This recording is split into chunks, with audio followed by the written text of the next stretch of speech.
practice in any of the arts or any crafts or anything like that is a means of salvation. This thing was kicking my ass for years before I even knew it existed. And when I finally sort of gave it a name in my own head and gave it the respect that it deserves, I was able then to sit down and try. Fighting that war, that's a good war. That's against the right enemy. It's against ourselves. You've walked the earth now for some time. Would it be rude if I asked? My age? Yes. I'm going to be 81 in September. Wow. So amazing. As I mentioned, part of the reason I was so eager to talk to you is my mom listens to this podcast. She's 86, and I can't tell you how familiar she is with your body of work, but I can tell you that she wrote every day for 60 years before she got published. And so much of what you've written in the past talks about work ethic and diligence and process and patience and delayed gratification. And for all those reasons, I just wanted to pick your brain and say thanks for sending me your latest Govt Cheese. Yes. First of all, where's the title come from? This is about or a big part of the book is about my term as a over-the-road trucker back in my 20s. And one of the loads that we used to deliver this is the days before food stamps, when the government would give, surplus food to certain communities, and it all went out. Usually where I was going, it went to churches. And this was a load that we used to deliver to various churches on the coast of North Carolina. And it was, I go into great detail about what it was like to do that, but I always felt that it was really doing something good for people, where you really felt like you were actually people, you would pull in, you'd park the truck in the churchyard, people would come in for hours, take their stuff and go home. But then beyond that, I sort of came to view writing as like that, that you're there, you the writer, are there to deliver a load. And the load is, whatever you bring to the table, whatever your gift is. But the thing about those deliveries to churches is they, for whatever reason, I never really knew why, the minister, would welcome you, blah, blah, blah. And then they would sort of shunt you off to the side, and you never interacted with anybody there. So you were anonymous. And I sort of feel that writing is a lot like that. It's not like, maybe if you're Hemingway or something like that, people will buy a book because of that. But basically, you sort of step aside, and it's the load that counts. It's what you're delivering to people. So that's the metaphor of the book, and that's why Govt Cheese was a big thing. You have the big boxes of cheese. Sure. And so that's the metaphor of the book, and it's terrific. It reminds me of you remember Tim O'Brien? Remind me. He wrote a book called The Things We Carry. Oh yeah. Tim's great.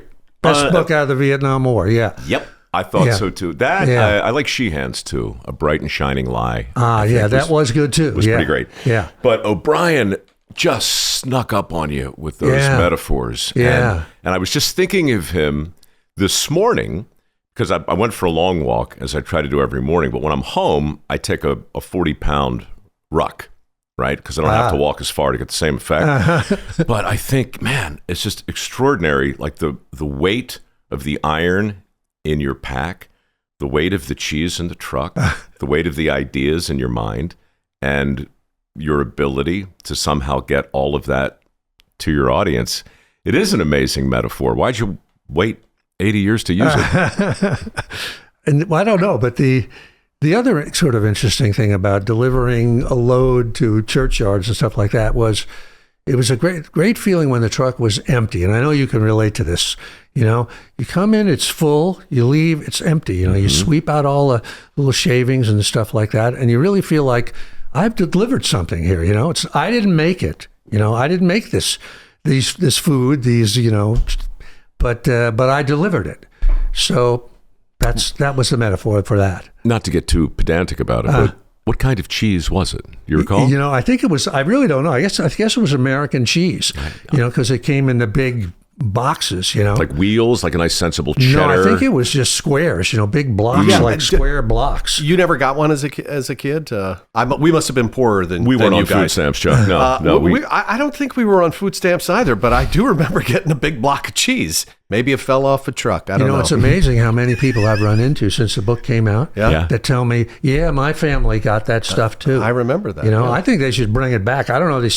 They must do it somewhere instead of food stamps or whatever that SNAP program is. But James Earl Jones tells a story when he was a boy living in Michigan. Right. A truck delivered fresh fruit. Like they had a scurvy problem up there, like rickets and that kind of thing. Yeah, really? They needed vitamin C. Truck. Yes, a government truck filled with fruit. Grapefruit. Wow. He wrote a poem called Ode to a Grapefruit when he was a boy. And so, I guess, I haven't spent a lot of time thinking about the contents of government trucks, but these were private trucks, by the way. They were private? Yeah.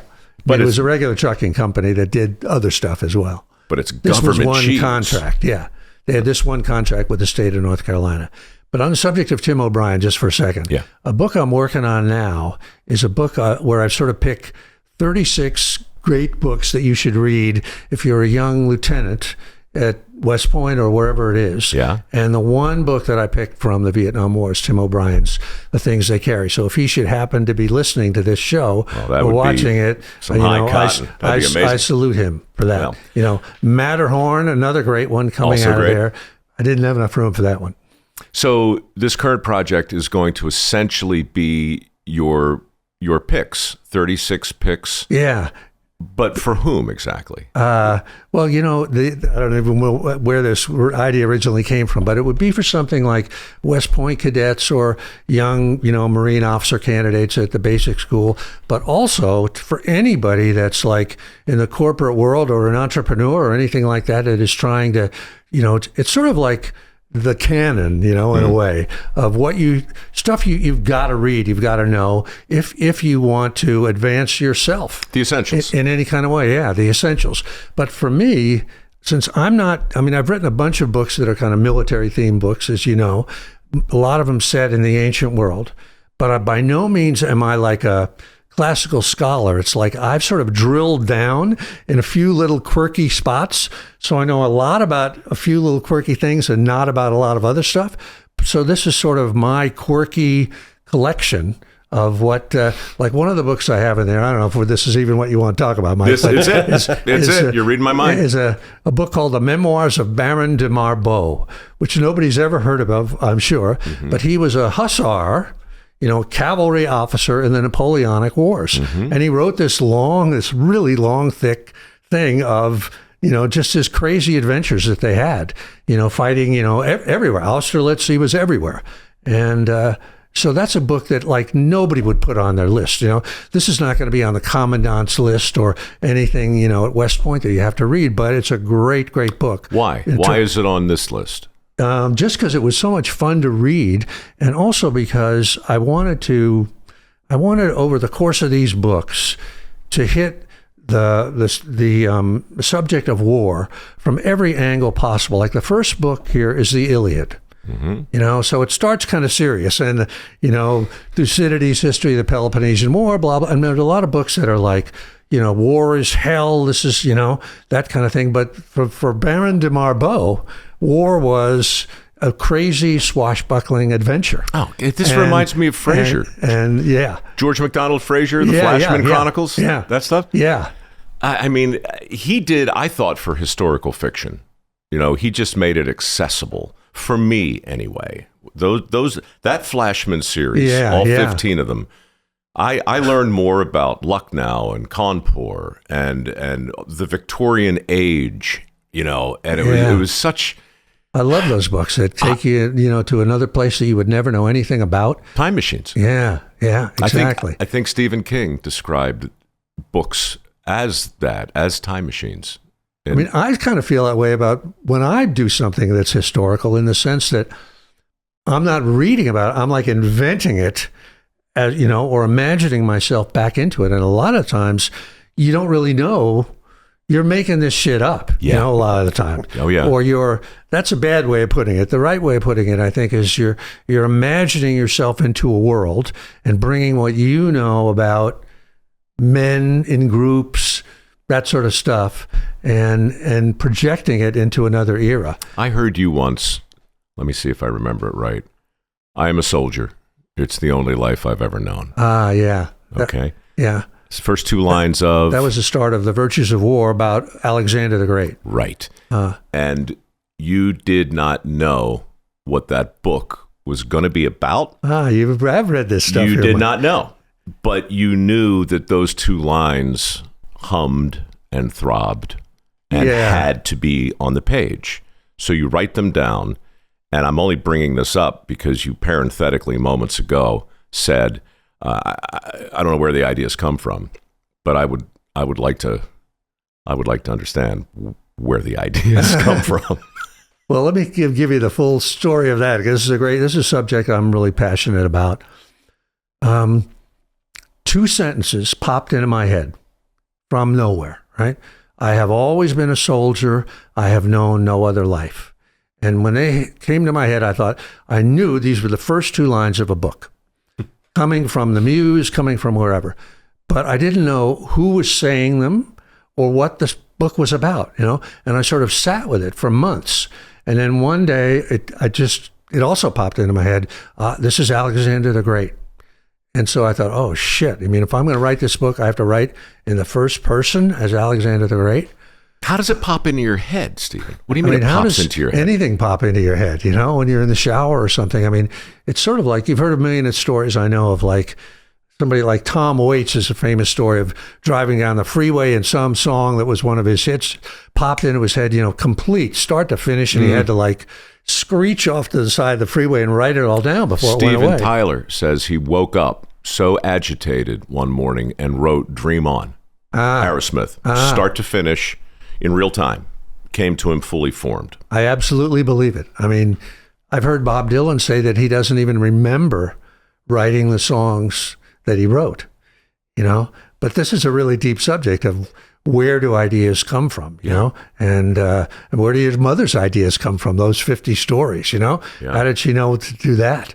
But I've certainly found that the next book will sort of come to me from the goddess, you know, from another dimension of reality.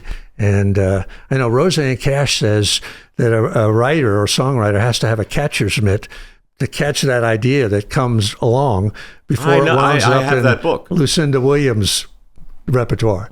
Composed. Yeah, composed. Great book. Yeah. Yeah.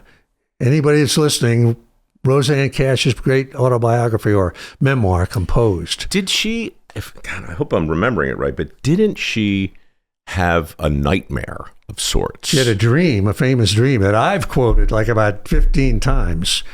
Do you want me to tell you that? I do. Story? I do, because I just told you I had one of the most disturbing dreams of my life. God, very disturbing. I'm not going to share. Why don't you tell? Oh, you're not going to. No, okay. I'm not. I'm not. Because it's a click beyond dark, right? And what I'll tell you about the dream was, I sometimes in my dreams, I see the world that I'm in, but I don't see myself in the dream. I know it's me, so it's my point of view, internalized, looking out. Yeah. This dream was shot through a lens, a camera that somebody else was holding, and I was a key figure in it, doing horrible things. So you're watching yourself. I'm watching in the myself, right? Was this recent? It was very recent. It was, I think, maybe the night before last. Yeah. You know, for what it's worth, Mike, I've found my own dreams that, and I say this to you now, a lot of times dreams that seem to be nightmares, that seem to be, you know, some dark place, once you analyze them, are actually positive, you know? So don't be too freaked out by that, you know? It's going to be a tough spin. Take it too literally. I'm going to need a couple days on this one. This was bad. Days. Huh? This is a bad one. This is bad. Okay. But Roseanne's dream. Okay. Here's the dream. And this is in her book, Composed. She, at that time, she was making a record called King's Record Shop that 4 number 1 singles came out of.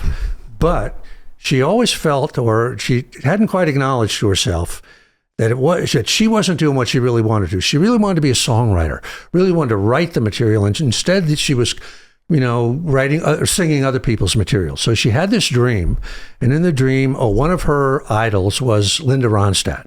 So in the dream, she's at a party, and Linda Ronstadt is sitting. There's an older man who somehow she knew his name was Art in the dream. Linda Ronstadt sitting on one side of Art, and she, Roseanne, is sitting on the other. And Art is engaged in a deep conversation with Linda and barely, noticing Roseanne. Right. And at one time, Roseanne sort of pokes him, or tries to get his attention. And he just turns to her with a withering glance and says, "We have no respect for dilettantes." Oof. And she said, "I woke up from that dream shaken to the core." And she sort of realized, I am a dilettante. My dream is to write my own material and to make, records that are real theme records, and I haven't done it. And so she says in the book, from that moment on, she changed her life. She started jogging. She started taking classes in music, in art, so that she could work with material that wasn't music related. She worked on her stamina. She started studying with real voice teachers, and she worked on like she said, I always had a bad habit of drifting off into daydreams. And she said, I sort of taught myself to pull myself back and to really focus on doing what I really want to do, which was write the material.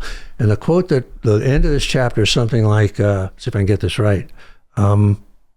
She talked about how everything had become kind of scary and new in the studio. And she said, I had awakened from the morphine sleep of success into the life of an artist. Mm-hmm. And so that, to me, that whole story was so great, because it's a moment where your life changes, where you go from being kind of a bit of an amateur, even though she had tremendous success, to a real pro. But the other great part of it was that the mentor in the dream was her own self. The dream was her mentor. That this came out of something inside of her. It wasn't Obi-Wan Kenobi showing up and telling her something. It was her. It's a character named Art. So she's clearly assigned a name. Yeah. Did she say what Art looked like? Just that he was an older guy. So I guess, a mentor type figure. Yeah. So this is all in composed, her memoir, which is great. Back to the things they carry, not the book, but the things you carry. This, in the beginning of Govt Cheese, you describe the typewriter, a Smith Corona. Yeah. Right? And it's your constant companion, but you don't use it.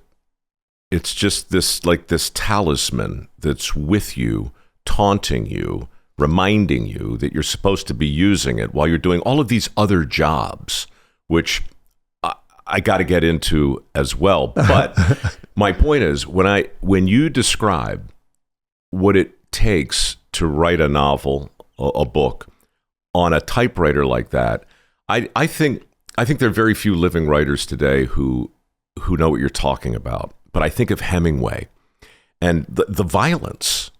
I mean, it's hard work. The clack and the smack and the bell and this is a 21, 22 pound albatross around your neck that you carried. Riff on that if you would. Nobody knows what, and if you think about it, you got to use your left pinky to hit certain keys, you know. That's hard to push down hard. Make that thing. Nobody knows what even a typewriter is these days. But the longer sort of version of that story was that when I was like 22 or so, I tried to write a novel. I had no business, tackling anything like that. And it became a disaster, broke up my marriage, blah, blah, blah. The novel did. The novel did, or the fact that I quit on it at the end. And so I wound up sort of on the road doing a lot of the dirty jobs that you talk about a lot. And but I kept this typewriter that I worked with me. I was living in my van, my 65 Chevy van. Down by the river? Down by the river. But I never touched it because it was like such an object of shame to me. It was like, this is where you really f***ed up, and but you toted it around with you. Yeah, I know. I couldn't get rid of it. You couldn't put your shame down. I just, maybe on some level, I knew one day I'm going to bring this, out and do something with it, But So interesting. Yeah, it's really sort of, if you had written a fictional version of that, of a writer trying to find himself, you would give him a typewriter to carry around with him for that one, like having a gun, because someday you're going to shoot it. Okay. I'm a good interviewer. I'm not a great one, and the reason I'm not a great one is that I'm not getting the information from you that you just reminded me of that I should be getting. You're 22. You decide to write a novel, but that means you were doing something else for money at 22. Yeah, I was working in advertising in New York City, and I love this so much. And I had a boss. His name was Ed Hannibal. You can Google him. Mm-hmm. And one day he wrote a novel. He was like 30, and it was a hit. And so I thought, I'll do that. Well, I'll do that. How hard could it be? If firm can do it. Yeah. So 30 years later, I finally did get a novel published. Advertising for whom? For Benton and Bowles in New York. Wow. So I was like the junior copywriter in this one group that Ed Hannibal was the boss of. This must have been early 60s, mid-60s? Yeah, like 66, something like that. Yeah, 66. So tail end of Mad Men? Yeah, past Mad Men. I mean, Mad Men was like another era prior to, yeah. Well, what was that like, writing copy for the filthy lucre? Yeah, I was making like $110 a week. I think that was the most I ever made, yeah. It actually was a great education, like with a 60-second commercial or 30-second, let's say a 30-second radio commercial can only be 60 words. So there were a lot of those moments where you would write something, you'd bring it into your boss, and he would say, "Cut this," right? Cut this, and send you back. It was like working for a newspaper where they kind of teach you what's the important stuff, and that was a great lesson among other things that you learn there. Yeah, look, I mean, I could talk about advertising for the rest of this time. Have you worked in that biz? Yeah, I have. As what? As a writer? Well, yes. I haven't. I've never worked for an agency directly, but I've been hired by a lot of them. I probably did. The booze. Yeah. I hesitate to confess. Well, sure. Look, I mean, in the end, all things are marketing. All things are advertising. True. I'm about to advertise Govt Cheese, a memoir by Steven Pressfield right now. I'm here advertising it and everything Absolutely. else. Yeah. So I've always been suspicious about arbitraging the commerce completely out of the transaction. It's always there. It's a bit more self-evident in advertising, maybe more so in film than it is in writing novels and so forth. But yeah, my first steady job on TV was selling things on the QVC cable shopping channel. Oh, really? In the middle of the night. Like the absolute. How did you get into that thing? Well, I lost a bet. Well, no, you actually won a bet. Well, I won it. Yeah, I was singing in the opera at the time, and listeners here know the story. But I was in a bar during the intermission of an opera, dressed as a Viking, drinking a beer, hoping to see a football game, but there was a big guy in a shiny suit selling pots and pans, and QVC was auditioning for people. So I went and crashed the audition the next day and got hired. But even before then, commercial work was the first thing I was able to book. And since then, I've worked for Ford and Caterpillar, and it's funny. I get people ask me about the idea of selling out, and I say, well, yeah, sure. I mean, I sold out before I had anything to bargain with, really. But everybody's path is super different, and I don't know what success truly looks like for you, but I do get the sense that that you really stop giving a damn about the opinions of others somewhere along the way. Yeah. And that's very hard to do in advertising. True. Right? I mean, it's impossible to do in advertising. Right. But you're right. It's so true that you got to, to write a book is one thing, but then you got to sell it. And I have certainly many times not sold it and watched things go into the toilet. And there's no worse feeling than that, then you've put in 2-3 years in your heart and soul into something, and nobody even knows Nobody it cares. exists. Yeah. They don't even know it exists. It's one thing if they hate it. That's one thing. That's good. At least they know it exists. Yeah. So, and I'm like most artists, and I'll call myself that. I really don't like to flog my own stuff. It's really hard to get out there. It's like, you want a third party to do that, but you're concentrating on the show and not the business aspect. But you got to do it. You got to do it, and it's been a real change for me to get out and actually try to sell that sort of stuff. But I have a blog, and we've never had ads on it. I never will have ads on it, and I guess I'm old enough that I don't give a shit. You don't care. You don't care. No. But that's. I mean, that's. I hope I didn't gloss over that. But you pay, is paying your dues a metaphor that resonates with you? Oh, definitely. Yeah. So for 27 years, right? I mean, you carried the typewriter for a long time. Yeah. But I mean, all of the jobs that had nothing to do with writing, and yet, I would imagine somehow inform your work today. That's why I can't wait to actually read this slowly and properly, because you wrote it at a time in your life where it's clear you actually have something to say. And if I see one more memoir by a 38-year-old, right? I mean, what could they possibly know? Yeah. What did anybody know at that? I mean, some people at 38 know something, but I don't know if I know anything now, even at this advanced age. Well, but more I do remember one thing. That's what makes us know you actually do. You have some humility about it. I did see a guy on the freeway one time, a fat old guy with a big cigar, driving along a big, long Cadillac, and his license plate said, "Dues paid." Nice. When did you feel like that applied to you? Only recently, not very long ago.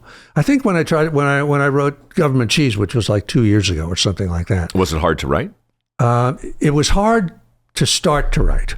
Like my girlfriend, Diana, told me, she said, you should, you've got so many stories about this and that would be really interesting to people. You should tell them.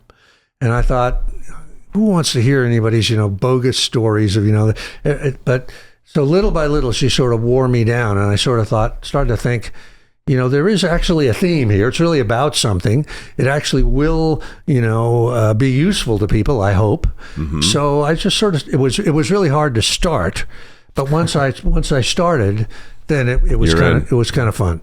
People who have read my books, particularly The War of Art and its cousins, have a vague idea of the odyssey of a particular solitary guy racked by guilt and riven by self-doubt as he struggles toward his destiny as a writer.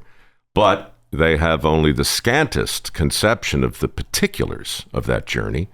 These particulars, I'm hoping, may be of use to others as they wrestle with their own version of that same odyssey. So let me try and strip it down. Let me tell you the parts I normally leave out. So, I mean, look, that's what your fans are slobbering for. That's what they're desperate to hear at this point. Well, I know when I talk to somebody like you about how did you get to QVC or how did you get into amateur, people always do leave out those sort of, what was the connective tissue? You left home and then you were a merchant marine in Zamboanga. Right. How did that happen, right. And it's always interesting because when I ask that, I'm trying to figure out how can I get from A to C. So I'd really love to know. Like sometimes people I talk about, I'm driving trucks and I'm all f***ed up, blah blah. But I have an agent, and people say, "Well, how did you have an agent when you're, And then, but it's interesting to tell that story, or to know what the connective tissue is. By the way, I know Sterling Lord, right? Yeah, this is actually another one. This was before Sterling Lord, yeah. But you know Sterling is? I certainly know. Well, you mentioned On the Road earlier. And if I remember right, he had Jack Kerouac. Yeah, he did, yeah. He got, I think the story was 1948 or something, that the offer for On the Road was $900, and he got it up to $1,000. So there you have it. This guy was, a legend. Yeah. And I think he died a couple years ago. He died. He must have been 102? 102. And he actually made 2 deals for me when he was 100. Wow. You're kidding. Yeah. And he was just a great guy all the way around. Yeah. Well, they were deals. I was lucky. I was lucky to get a deal at all. Well, they were deals. Well, they were. But Sterling at 100, he had to get around. He had a person helping him to get around, a lady, and he would come to a lunch in like a van, like one of the assisted living type vans. But he was there. Yeah. He had on a suit and a tie, and was You doing knew his everybody, thing. Yeah. right? He did. Yeah. Amazing. Yeah. Okay, so 22, advertising, you realize you hate that. You're married, you want to write a novel, you start that, doesn't go well, divorced. Marines at some point, right? Yeah, before that, the reserves. Uh-huh. So no combat. No combat. And yet, this trope of war, and there's so much military, I mean, just in the last 20 minutes we've been talking, there are so many references in the language. In fact, the big book, I guess it was 2002, The War of Art. That's still the thing. I know you must be sick of talking about it, but is that when all of the thinking sort of came together? You mentioned the muse. I know you also talk about the resistance, these externalities, but they constantly seem to be at war with each other. Well, to me, life is a war, right? And I think, and the reason, actually, it's my partner, Sean Coyne, who came up with the title, The War of Art. I called it something else. But that's reality, I think, for me as a writer.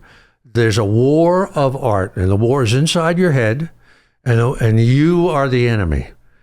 And nobody will succeed as an artist until they learn, in my opinion, to overcome that compulsion to sabotage one's own self, that I call resistance with a capital R. And that's what the War of Art was about in 2002. And it really was just sort of a distillation of what I thought was only in my own head, but which I realize is in everybody's head. That tendency to be distracted, of self-doubt, of fear, of perfectionism, procrastination, all of those things that stop us from, like your mom, God bless her, for 60 years, she wrote every day. Yeah. But there are 10 million artists out there and writers out there who write, once a month if they do that. And so the reason they don't do it is that negative force in their heads. So and in my head too. Language is powerful, but metaphors are super powerful. Uh-huh. Right? Because it's images. Like you can't, like what you just described, resistance is an enemy. The muse is our friend. That's the thing you want to have. Maybe that's the place where the ideas come from, and the resistance is the thing. In my opinion, it is. Yes. So is the resistance at war with the muse, or are you at war with your keyboard? Like or is this just all another way to think about work ethic? Well, one analogy that I always use is if you think about a tree in the middle of a sunny meadow, as soon as the tree appears, a shadow appears, right? Instantly a shadow appears. The tree is the dream, is the novel you want to write, the podcast you want to start, the show you want to do, the business, whatever it is. The shadow is resistance, and it's like an equal and opposite, like Newton's third law of motion, or whatever that is, that an equal and opposite reaction. Mm-hmm. So that as soon as we have, as a dream appears to us, some creative thing we want to do, an equal and opposite force appears to stop us from doing this, what I call resistance. So the muse is giving us an idea, and then this negative force that is trying to stop us from acting out and doing it. And this thing was kicking my ass for years before I even knew it existed. And when I finally sort of gave it a name in my own head and gave it the respect that it deserves as this force that must be defeated, that you have to confront, that was when I turned the corner, at least enough to be able to sit down and try. Not to succeed, that would be a long ways in the future, but at least I was able then to sit down and try once I gave it a name in my own head. When did you feel like you knew you could write? Boy, 30 years of trying afterwards. 30 years. I mean, Wow. I mean, so you felt like that, going back to the dream, like Roseanne's dream, it's a classic imposter dream. Yeah. You know, every actor I've known has them. Every writer, every musician, right? It's that, you call it self-doubt. But I'm not clear if self-doubt is the thing you see as an adversary or actually an ally. It's definitely an adversary. And I would say that imposter syndrome, they all fall in my mind under the heading of resistance with a capital R. But self-doubt is one of the, resistance is fear, basically, but self-doubt is a big part of that. And I'll go farther than that. I have my own theory about self-doubt, which is that I realize myself, it's okay, we're talking about good stuff here? Okay. That's great. When I start any kind of project, a novel, let's say, or any kind of writing project, for the first 9 months, I am racked with self-doubt. Is this a good idea? Is anybody going to give a shit about it? Am I doing it right? Am I good enough to do this? In fact, I would go, and again, self-doubt is resistance. And I would say that if I'm not feeling self-doubt, something's wrong. So I think self-doubt is good in the sense that it's the shadow of the tree. So it's the proof that the tree is there. It's the proof that the tree is, exactly. Wow. Exactly. It's like if you can say to yourself, I'm scared shitless of doing this thing, then this thing is important. It's good. If it was just some little idea, you just have a little tiny shadow, But if you had a big shadow that paralyzes you, then it's a big dream and you got to do it. You got a tiger by the tail. And you got to do it. If you don't do it, bad things happen. So self-doubt is good in that sense, but of course it's crippling as you're dealing with it. So for me, I just have to tell myself, okay, I hear that self-doubt. I just dismiss it. I take it as a good sign, but in my opinion, you cannot listen to that voice in your head. You think it's you that's telling you, Mike, this new idea for a movie you have, you are the last guy in the world that can pull this off. You haven't got the experience. You're kind of a bum. You've been drinking way too much. Those words Do you live in my head? He's reading your mail. This is That is a great sign. Yeah. But all you can do with that is not listen to it. No, it's not you. It's not your voice. It's not you, or me objectively assessing a situation. It's this force of nature called resistance with a capital R that's trying to stop you from achieving your dream, when that force must be dismissed. Super interesting, and actually very very spiritual. There's some Eastern thought in that. Yeah. As I understand it, what's the unpronounceable book that starts with a B? The Bhagavad Gita? Yeah, that thing. But also, my Rabbi Mordecai Finley, he has told me, half Irish, half Jewish, Of course. former Marine, that he showed me where, this is in Genesis, where at the point that that God decides to send the flood, when he decides that he regrets that he created the human race and says, I've got to wipe them out. There's a phrase, in Aramaic or whatever it is, that I think in English is something like that all the human race, that all their thoughts are turning always to evil. I'm sorry I made them. And according to Rabbi Finley, that whatever that phrase is, I don't know what it is what I would call resistance. That negative thing that wants to stop us from achieving anything positive and moving to any kind of higher level. Christians would call it the enemy or the devil. The devil. I call it the devil. It is the devil. Yeah. Get thee behind me, Satan. Yes. Exactly. Yeah. So interesting. I'm thinking of it in terms of, back to the metaphor, it's all external. Like what you're talking about is like a real tangible thing that exists outside of you. Yes. That's affirmatively trying to keep you. Or it may exist inside you, but it exists like gravity exists. Objectively, it's not like the devil in the sense of being, evil, but it's like gravity in that you can never get away from it. you wake up in the morning and there it is, and if you hold out a pen, it's going to fall. You have to constantly push against it. Yeah, constantly. Because the devil, I mean, sure. We're getting deep here, Mike. Well, let's just assume the devil's evil. We can agree on that. But he's not wearing, the red outfit with the horns and the tail. Or he's not Snidely Whiplash twirling his mustache, laughing maniacally. He's reasonable. And he's diabolically camouflaged himself as the voice in your head. Mm-hmm. You think it's you saying it. It's really, well, how devilish is that, If it was coming from some other person, whether it's Snidely Whiplash, it would be easy to dismiss. But when we hear that voice, or even if it's just, let's be distracted. Let's go to the beach. Let's have some chicken. Yeah. Yeah. Well, whatever. Man's got to eat. Yeah, let's take a walk. You know what? I'll get to the writing, but I'm going to watch the last episode of whatever it is on Netflix just because I've come this far. Let me get that, and then I'll do it, and then I'll do it. Yeah. So procrastination. Exactly. And it's so subtle and so nuanced. And resistance is so great at using even legitimate things, like your daughter has a soccer game. I've got to go to that, That's not just legitimate, reasonable. Gary Sinise calls up and he wants you to show up at, an event, How are you going to say no to that? You friends with Gary?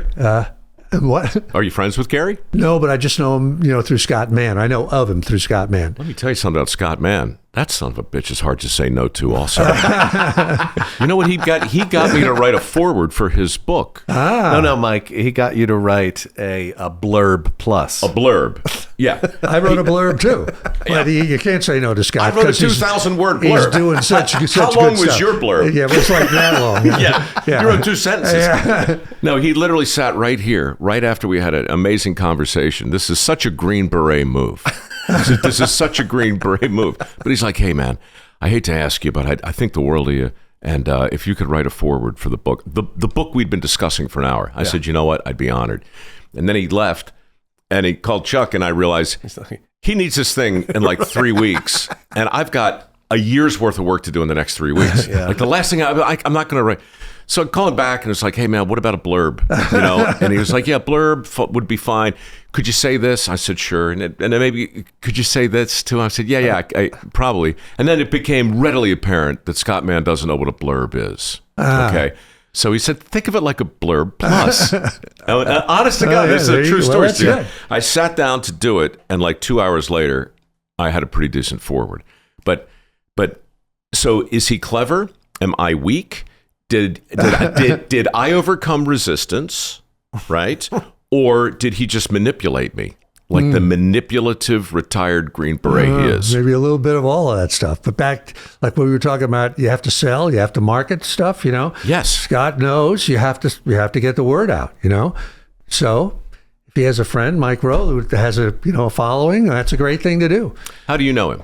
I know him through another friend, another Green Beret named Jim Gant. I don't know if you know him. A book was written about him called American Spartan. Mm-hmm. He's an extremely colorful dude.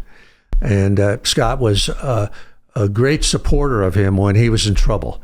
So I have, the utmost respect for Scott that way. He is obviously a stand-up guy. Since you mentioned Sparta, I guess we ought to at least talk about Gates of Fire, Thermopylae, and I mean that's. So you do have notes. Well, I don't really refer to them. I can't read them, but no, I just want to. I'm trying to get the order. I don't have it here, but that was early, right? That was like that was early, 2 like, or 3, 1998 or so. My second book. So that have anything to do with the 300, the movie? Oh no, but the two of them were on parallel tracks. The book material. Now, can I ask you about this? Like, isn't that something that happens? Talk about the Great Muse or whatever. That you have 2 movies about Columbus at the same time. You have 2 movies about the mafia at the same time. You have this great book about Thermopylae, and then you also have a movie called 300 about the same events, but they're happening irrespective of one another. But yet, this. I'm trying to think of. The movie 300 comes from a graphic novel. Yeah. I'm forgetting the author's name. He's a famous guy. But although it was the same subject as Gates of Fire, they were completely different. So who knows? The Muse is giving it to different people at the same time. I think it was Herodotus The great, Yeah. But wasn't that the great historian? Yeah, The Egyptian? Herodotus. Yeah, Herodotus. yeah, it was yeah. close to it. Yeah, I think they call it the hive mentality. That's it. That's exactly like it. the The hive idea- mentality, yes. Yeah, I mean, I don't know how I feel about that. I mean, I think there was a chronology. I think you wrote that first, and then I think it's been Herodotus, right? He wrote about it. I mean, He wrote it first. He yeah. probably wrote Yeah. it first before Stephen. That story's been around a long It's been time. around a long time, yeah. But yeah, there is. See, I'm suspicious of that because there's so many. As Hunter Thompson said, the entertainment business is a long plastic hallway where a cruel money trench where pimps and thieves run free and good men die like dogs. Right. So all the ideas So true, yeah. are being stolen, and they're being stolen very, very quickly. But I do think. I mean, I've seen the hive mentality working, like Jack Kilby and Robert Noyce. Oh, I don't right. know either of them. Oh, yeah. Well, they shared a Nobel Prize once upon a time because Noyce, who went on to found Intel, and Kirby or Kilby, I think it was Kilby, who was basically in Texas at the time, each developed the integrated circuit. Oh. It's basically the microchip. And they did it in different ways, but they got to the same thing. Right, That is amazing, isn't it? You're right. It does happen, Chuck, Yeah. like that. Yeah, It's incredible. Yeah. This is back in the late 40s. And so there was this sense that we were fumbling toward something big, yeah. right? And, it's part creative for sure, and it's part transactional, it's part missionary, it's part mercenary. It's a lot happening contemporaneously. Yeah. So, There are vibrations out there in the ether that different people can tap into. Well, this is a little airy-fairy, hippy-dippy stuff, right? But it's real. That's what's real. I don't know. I mean, look. Take my word for it. Look, I would. Who am I to doubt you? With all of your experience. Thank you. But look. I mean, the only thing that I've ever heard that I think is universally true is that I want to say it right. In terms of advice, I don't think I've never heard any advice that's so good that it applies to everyone. Have you had anything that's close to that? Sure. Like when a horseshoe's coming at your head, somebody yells duck, right? That's excellent advice. I mean, I think platitudes and bromides, I think we're surrounded with them. We got a lot of them, that's for sure. I think we're surrounded with self-help books. I think a That's lot for of sure. people have the secret to happiness or money or all sorts of different things, And I, back to my mom for a moment, and to you, if I may be so bold, I struggle sometimes with the difference between encouraging someone and enabling someone. So as a man who so many people look to, and I don't want to overstate it, but I've listened to you on Rick Rubin, I've listened to you on Rick Roll. In the writing world, you have become a source of just unimpeachable enlightenment to so many people. But do you ever worry that the things you're saying might not be the thing the listener needs to hear at that particular time in whatever journey, whatever long distance route they're traversing, whatever thing they're carrying, right? Do you worry about that? Well, I'm not dishing out sugar in it when I ever give any kind of advice, right? All I'm really saying, kind of like dirty jobs, is this is hard and you better be ready for it, And that's so that's true, anything, that you aspire to that's on any level is going to be hard. Mm-hmm. So I'm trying to sort of kick people in the ass a little bit and tell them that, better gear up for a war, because that's what it is. So I'm not making any promises of, this is the secret, send in $49.95 and, No. It's not that. it's not about the money. It's about, I'm thinking of some friends we have who have been in this business 30 years, right? And maybe they're on the hero's journey, or maybe it's Quixote. Yeah. Maybe they're on the hero's journey, or both, or maybe it's both, or maybe it's Sisyphus. You know, I mean, we can get into the Stoics and all of that, which I'd love to, but I don't know what to say to somebody who's been making little rocks out of big rocks for 30 years. What's my job? I got lucky. Well, I don't know if it's all luck, but I'm wherever I am, and people ask me sometimes for advice. And honestly, Steven, I don't know what the hell to tell them, because if I say the wrong thing, I think some people need encouragement when they need it, and other people need to get a different ruck, or drive a different truck, or maybe deliver something other than cheese, if you know what I'm saying. Yeah, I mean, my blog, I have like called Writing Wednesdays, right? Every Wednesday I do like another chapter from the War of Art. And most of the people that follow that blog are aspiring writers or artists, or they actually are writers that are published and been published before. And I always am encouraging. I will never say anything negative, you know? And I think most of the people that communicate with me via that recognize, even if have had no success and they've been doing it for 40 years, they recognize, you know, their work, they have other jobs, obviously. They recognize that this is, you know, I don't want to say it's something on the side, but that they may never, you know, achieve mainstream success, but that doesn't really negate the great stuff that can come out of it. Yeah. You know, I'm a believer that a practice in any of the arts or any crafts or anything like that is a means of salvation, you know? And whether we achieve mainstream success or not, that fighting that war, that's a good war. That's against the right enemy. It's against ourselves, you know? And so I'm always, I never will read anything for anybody in the sense of giving criticism, because the only thing I'm ever going to say is something encouraging, because I hate it when people give me negative stuff, you know? And so that means I'm not a very good reader for anybody, because I'm only going to tell them, keep going, keep going, keep going.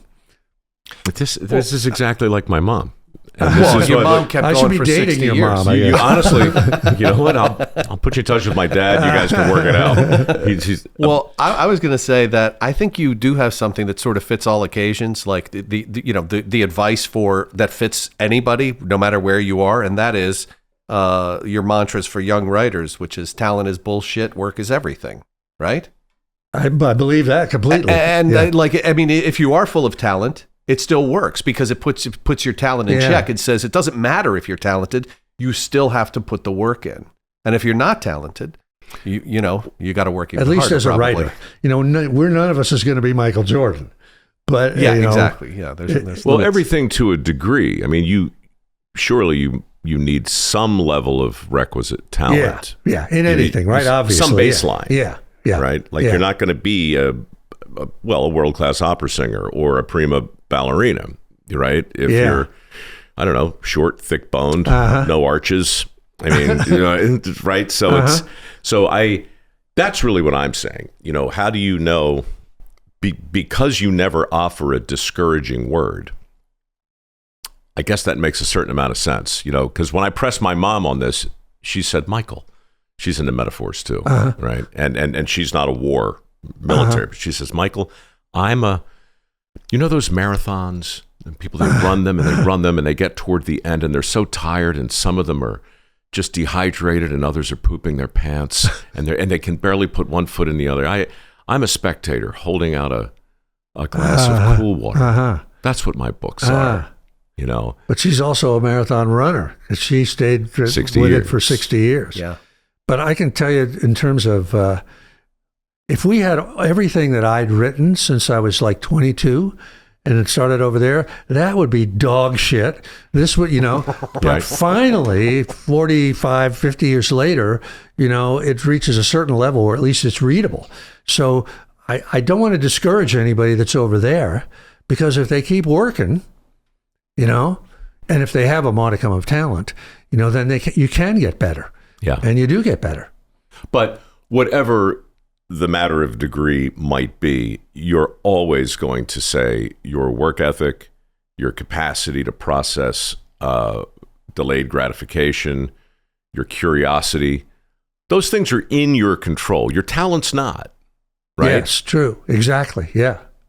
You got whatever talent you got. Yeah. But these other things, these other tools, is there a hierarchy for those in your mind? I never thought about that. Is there one thing, one virtue that rises above the others? I mean, goes back to dirty jobs. I mean, to me, work, that was sort of the breakthrough for me. Just the idea that if I just keep working, at least as a writer, right? It's not like being an athlete where you hit 33 and the ball game's over, But if you just keep working, all good things come out of that, Self-discipline, self-belief, the ability to weather adversity. If you just keep putting one foot in front of the other, that's the answer, if you ask me. And I really think God put us on this planet, kicked us out of the Paradise. Garden of Eden. Right? Henceforth shalt thou eat thy bread in the sweat of thy face. For dust thou art, right? He was really saying, you assholes are going to have to work for it. I've been giving it to you all along, but you now ate that fruit when I told you not to. So from now on, you're going to have to work. And I think that's where we are. There is a new King James version. I don't know if you've seen this, but yeah, it's just been updated a bit. And that exact phrase is in there. You assholes are. I've had it up to here. That would be so. It's all in red, right? It's all the red letters. Where are you spiritually? You've mentioned a couple of different things, and since we're, really, the muse is not in the Bible. You just quoted the Bible. That other thing that starts with a B that I can't pronounce seems to inform a lot of what you do. Bhagavad Gita, yeah. Yeah. Well, one of the things, if you're a writer, or if you're in any kind of creative pursuit, at some point you have to kind of ask yourself, where do ideas come from? Like we're talking about Tom Waits driving on the freeway, and a song comes to him or whatever. So you have to ask yourself, where does that come from? Because particularly, like when I used to work in advertising, I would be trying so hard, to get a new line for Gravy Train dog food, and I just couldn't do it, right? And so there's certainly, you realize that trying hard doesn't work, right? Work works, but trying so hard, that what does work is some form of surrender, right? Of letting go, and then it comes in, right? You're in the shower, you're on the freeway, somewhere where you're not thinking anymore, and something comes to you. So I'm definitely a believer that there are other dimensions of reality out there, and that they seem to be positive. And so you sort of learn, or at least I have learned, that, I'll tell you another story here. When I was first trying to finish a book for the first time, I had a friend named Paul Rink, who was he lived in a camper down the road from me. I guess it's in Govt Cheese. Yeah. That's what I earmarked. This guy, what a piece of work he is. Yeah. He really was a great mentor to me. Yeah. And one of the things he did for me was he introduced me to the invocation of the muse from the Odyssey, from the start of the Odyssey by Homer. And he typed it out for me on his Remington manual typewriter, but the whole idea that as Homer sat down to compose the Odyssey or the Iliad, the first thing he did was ask the goddess to speak through him, and basically saying, I'm not going to tell this story because who am I? But please, goddess, speak through me. So that's my religion right there. Sustained for me this song of the various-minded man who, after he had plundered the innermost citadel of hallowed Troy, was made to stay grievously about the coast of men, the the sport of their customs, good and bad, while his heart, through all the seafaring, ached with an agony to redeem himself and bring his company safe home. So that's it. That's the invocation. So this guy, Paul Rink, is dragging you into the present by way of the ancient past. Yeah. So he introduced me to that whole sort of concept, which immediately rang bells for me. And nothing has taken me off that concept in all the intervening years. You know, that there is another level, and we are trying to reach that level. Talk about pulling the pin. In what context, or just in general? Well, because that turn of phrase is in that chapter. And I think maybe in the literal context, what it actually means out there in the wide world of work, but also what it means in terms this is another thing that goes to dirty jobs. Absolutely. I'm biased. And also goes to the whole work ethic, you know, of when I was trying to finish the first book that I ever finished, I had to stop midway because I ran out of money, and I wound up picking fruit in Washington State. And the people that worked in the bunkhouses there with me, a lot of them were fruit tramps that, you know, rode the rail still in those days. And they had a phrase called pulling the pin. And pulling the pin came from when one railway car needs to be uncoupled from another, the trainman would pull a pin out of the couple that, you know. So pulling the pin meant, in their analogy, quitting. And so it was a long season, like an 8-week season. And you would wake up in the morning and so-and-so would be, his bunk would be empty. You say, you know, whatever happened to Mike? It's, he pulled the pin. So he bolted, right? So at this point, I was trying to finish this book, and I was working against my own tendency to self-sabotage. Am I going to pull the pin on finishing? So that concept, and there also was another friend that I met there who was a great mentor to me too. So I would just say to myself, I'm not going to pull the pin on this book, no matter what, you know? And I think that that's another great thing of work is one thing, but you also got to finish. You know, you got to take it across the goal line. Right. And resistance is always at its strongest right before the end. Yeah. Right? Always. So pulling the pin was a sort of a metaphor for me of like, you know, I'm not going to quit. You know, I'm going to see it through to the end. Have you thought about it in terms of its military application? You mean like a grenade? Exactly, like a grenade. I have not, no. But I guess that's just, there it is. You pull the pin and then you throw, I guess. I don't know. Yeah. Well, I mean, you pull the pin and you can still hang on to it, right? It's not going to blow up until you let it go, right? Yeah. So the idea of pulling a pin, where I thought you were going with it was, okay, that's when you're committed. Right, it's not just the tip. Okay, that's a good you one pulled too. the pin. All right, now maybe you hang on to it for a couple minutes, but you're not going to put the pin back in. All right, you have activated the muse. You've activated the idea. I never thought about that. Huh. Well, you know what? As long as I'm bouncing stuff off you've never thought of. What about this? What about this? What if resistance is the muse? I never thought about that either. Well, think now, about it. How would that play out? Well, wherever there's comfort, there's pain. Wherever there's a tree, there's a shadow. Unless, of course, your metaphor is happening at night, in which case there are no shadows. But assuming we're in the day and the sun is up and the tree is there and the shadow exists, you have these two things. But your rap on it has been the shadow is sort of a negative thing. It's embodying this self-doubt and this sort of resistance, but it's also the proof that the tree is there, right?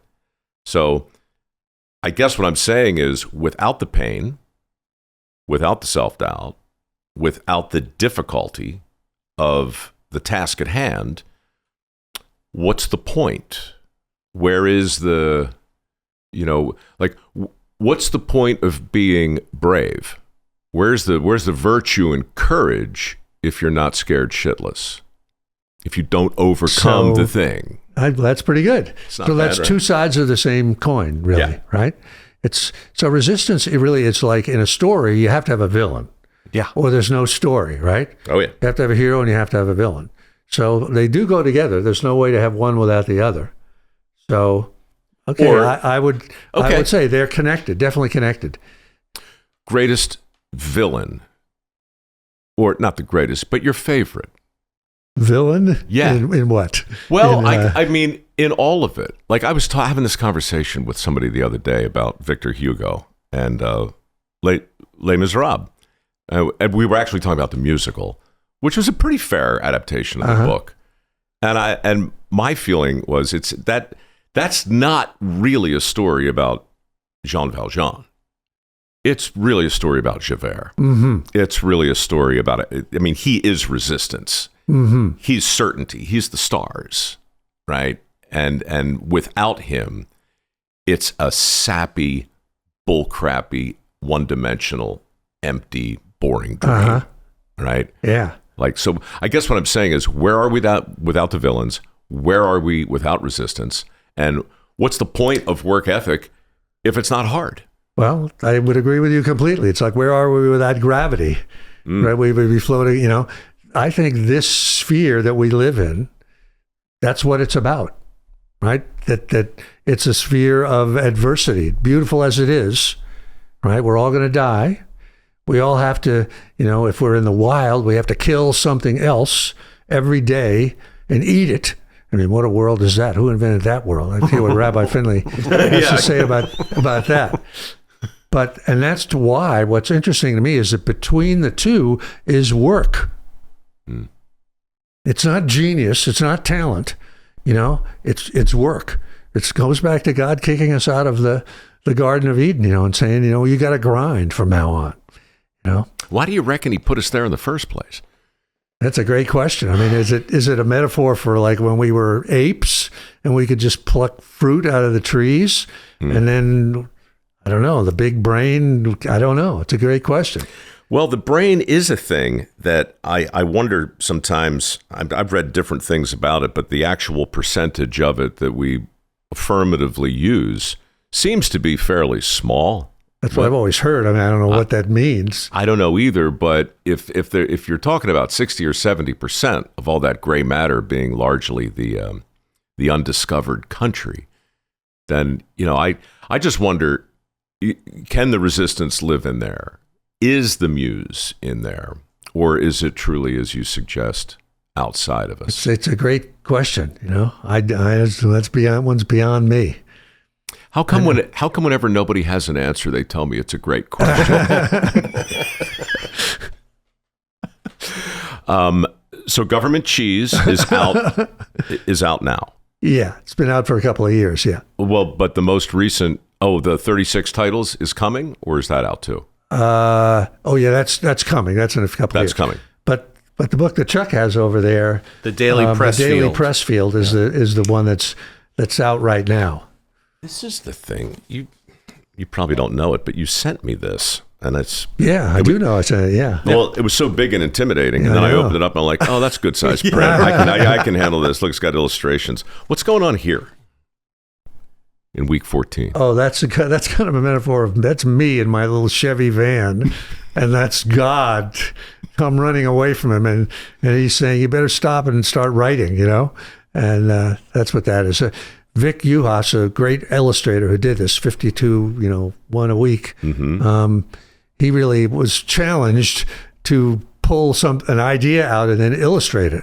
And he did a great job. Well, and this book comes within the collection, or can you get it just like that, or does it come the way you sent it to us? You can get it just like that from Amazon.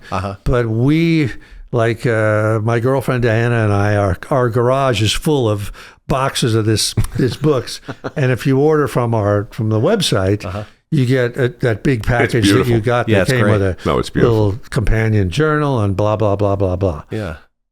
Did you have a chance, by any chance, to look at the sweat pledge that my foundation uses? I did just a little bit here, but I didn't read the whole thing.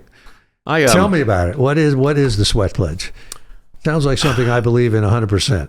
Well, I mean, it's something I believe in a lot. I don't. Again, I'm hesitant to say that it's universally applicable, but it, for me, we award work ethic scholarships through the MicroWorks Foundation, and we do that because I believe, as you do, that there's a long list of things that are out of our control, including talent, you know, eye color, blood type, luck, just fortune, so many things, so many things. But work ethic is not, and gratitude is not. These are conscious choices. Yeah. Patience, conscious choice. Curiosity, conscious choice. A willingness to assume risk. A very stoic philosophy you're articulating. Well, yeah. Right. Yeah. So I am a fan of the Stoics, and I was trying. Look, I live in a where I exist and work in television, which, you know, I mean, we didn't even talk about it, but you know what? I'm not going to answer your question because this isn't about me. The question to you is, why would anybody want to be a screenwriter? Why would anybody want to be a screenwriter? You want my real answer? I do. Because I love movies. So to have a part in movies, you know, to be able to actually come up with an idea for a movie and see it on the screen working, that's a great thing. I've never experienced it, but that's a great dream. I did one time. Yeah. Wrote something with a partner, and it got produced. It's called Someone Is Watching with Margot Kidder and Stephanie Powers. Well, the question, cool. Chuck, is was anybody watching? I don't know. It debuted on Lifetime, and you know, has been all over. You know. But. Well, I'm asking you because I mean your first big credit was Legend of Bagger Vance as the writer of the book, not as a screenwriter. Right. But my question, they fired me. Well, is that true? Yeah. Yeah, man. I mean, that's why I can't think of anything less satisfying. And I wrote a book once, and I'm supposed to write another one, and I found it difficult and challenging and fun and rewarding and all those things. But a screenwriter is at the bottom of the totem pole creatively. It's a tough gig. It's a heartbreaking gig, you know, because they replace you, you know. And then they replace the person that replaced you, and then And I've certainly had movies made where I went to the screening and I didn't even recognize, you know, it was so different, you know. Oh. But the dream of writing, you know, something that actually gets made and is good, that's a great thing. I mean, I watch movies, I go, oh man, I wish I had written that. So plus it's a fun medium, you know, because you only have what the camera shows you, right? You can't go inside the actor's head. Everything's external. And the great thing you've got is subtext. You've got the actor's expressions so that there can be, with a real minimum, without words, you can have really powerful stuff going on, you know? So it's a great medium. It's fun. I definitely think writing screenplays is fun. I wouldn't do it again for the same reasons you're talking about, Mike, because it's just a heartbreaking thing. You get fired and, you know, and then they cheat you and all that sort of stuff. I would direct. I would write and direct. I wouldn't do that, but I would take my hat off to you for doing it. Well, I mean, it's hard work. It's not a wish fulfillment, but at least you can control it a little bit. You can control the until script. The final cut. Until the final cut. Take it away from you. All right, so let me take that back. I would write, direct, and own the studio. Okay. Okay. Great. I would do that, and the theaters, and all the theaters. Yeah. Right. Everything. I'll say this. I mean, I had like a 10-year career as a screenwriter, and I think I learned more. Whatever I know, 90% of what I know about the craft, I learned there, just being in the trenches. So you do learn how to tell a certain kind of story. Mm-hmm. You know, you just have to. So it was a great school for me. But you left. I left because I wanted to write a book, you know. There's another muse story where the idea for The Legend of Bagger Vance came to me like that after like a 10-year career in screenwriting, but it came as a book and not as a movie. And so when I told my agent that, he basically fired me. I've told this story many times. But so that sort of got me out of. But then the book became a movie, which is another crazy thing, you know? And that once I had written one book, then I didn't want to go back. Yeah. Is the War of Art the seminal thing now? I mean, is that what you're best known for? Probably I'm not best known for, but actually Gates of Fire has sold more copies than The War of Art. What's your favorite? Gates of Fire. So this idea that, sometimes you're trying to please a publisher because you owe them a book. Sometimes you're trying to please a studio because they're the studio and whatever. I mean, who do you look to primarily? I mean, is there, like Stephen King refers to something called, I think he calls them constant reader. Like it's the metaphor or the amalgam, right, for the person he's always writing to. Is there such a... No. I've heard of that thing. You have an avatar of a reader or whatever it is. But also, fortunately, I'm old enough now that I'm never going to put myself in a position of writing for a studio or for anything like that. Because life is way, way too short. Because it's a losing game. It's a losing game. And fortunately, my girlfriend and I have this little publishing company that brought these books out. So if nobody wants to publish anything, I'll publish it myself, and I don't really care if it doesn't find a market because nobody doesn't find a market anyway. But no, I don't write for anybody specifically. Like I say, I believe in the muse. The muse gives me an assignment, and I just try to do that assignment to the best I can, because the assignment or a story it sort of exists already, right?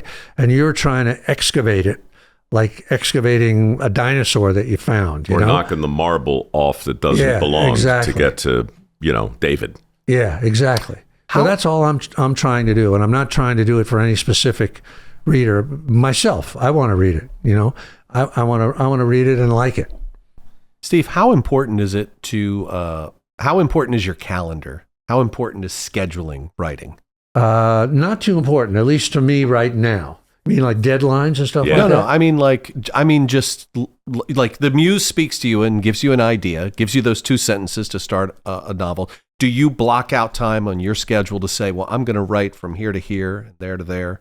I'm going to start and I'm going to go till I'm done. And sometimes you go really fast and sometimes you don't go so fast. But I try to do one thing at a time, and I'm just being true to it and taking as long as it takes. Gotcha. To do it. And, I think the better question is how much time passed between those 2 sentences that you knew were going to start a book that you could not describe beyond that. Like, how long did it take? It's usually 2 or 3 years for me. Wow. And by the way, that book, speaking of your sweat pledge, the book is called The Virtues of War, and it's really just the things you were just reeling off.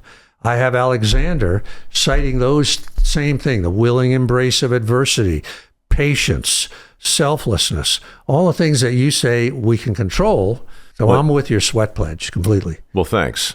If there was a single thing that you would consider the most formative in your youth, could you identify it?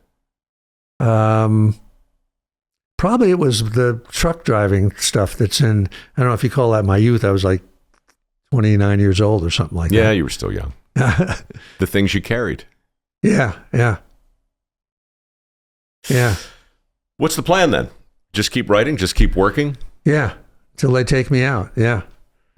I can't imagine. I'm quite sure that if I ever stopped, I would just kind of go downhill, like, in a hurry. So, yeah. As long as the goddess has given me an assignment, I'll keep trying to do it. Well, plus you got a garage full of books. Yeah. Yeah. It's shrinking. It's coming down. They're not going to sell themselves. Little by little, yeah. Your website is legendary among writers, and people can go there and see your daily blog. Yes. Where exactly? It's just my name, Steven Pressfield, with a V. .com. With a V. Stephen with a V. Stephen with a V. StevenPressfield.com. Yeah. All right. Well, you go there and you'll learn everything else you need to know about the guy. Pick up Govt Cheese. It is a memoir. I know that because it says so right on the cover. And everything else is just amazing. The War of Art should be on your shelf if it's not, for so many reasons. How many people have told you that it's benefited them completely outside the world of writing? A lot. Yeah. I think it's a survival guide of sorts. Yeah. I think it's a truth. that applies across the board, Yeah. and wherever, like we say, work is the thing, So, Mike, thank you for having me on here. This has been fun. Thanks for coming and by. asking these questions. I don't know what the answers to them are. Yeah. No, this is great. You know Thank what you, Chuck. Thanks for organizing. You got to fix that buzzer downstairs, Yeah. We do for need to sure. work Do on we it. have a buzzer problem now? Yeah, there's a buzzer problem. You know what, man? There's always something, Steve. Yeah. If it's not a buzzer, it's an ambulance. If it's Yeah, not right. that, There always is. It's Some always shit. something. Yeah. You're terrific, man. I appreciate the Well, time. thank you. I hope we can do it again sometime. Well, we're expecting you Let back 5 years tomorrow around pass same and we'll time. do it again. All right. 5 years it is. Back to Malibu with you. All right. Okay.